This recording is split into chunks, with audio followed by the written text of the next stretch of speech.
Most people look at the 7 times table and see a jagged mountain of numbers with no patterns to hold on to. 5 is easy, it ends in 5 or 0. 2 is just doubling. But 7? 7 feels like a sequence of random accidents. But what if I told you that the secret to mastering the 7s isn't found in a math book, but inside a simple game of tic-tac-toe?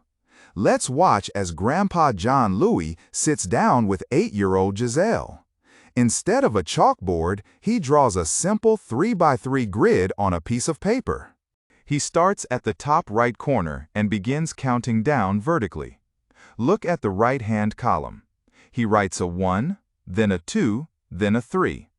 Then he moves to the middle column and continues, 4, 5, 6.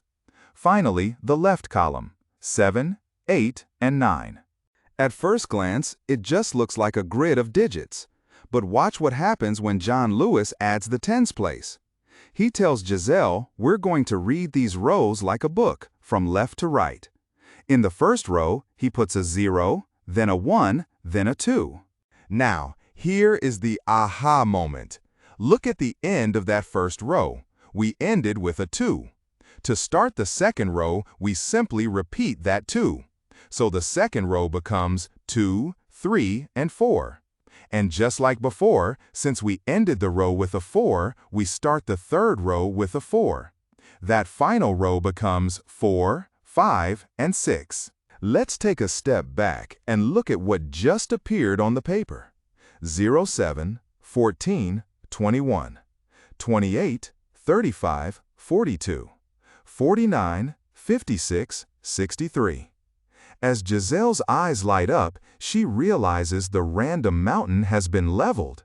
By simply counting down the columns and bridging the rows with the same number, the entire 7 times table has magically organized itself. But why does this work?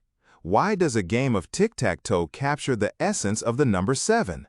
It's because our number system is based on tens. 7 is exactly 3 away from 10. Notice how, when we filled in the grid vertically, we were essentially subtracting 3 each time. 10 minus 3 is 7, 7 minus 3 is 4, 4 minus 3 is 1.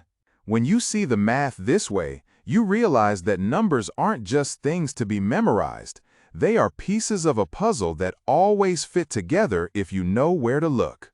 So the next time you feel stuck on a difficult multiplication, don't just reach for a calculator. Think of Grandpa John Louie and his grid.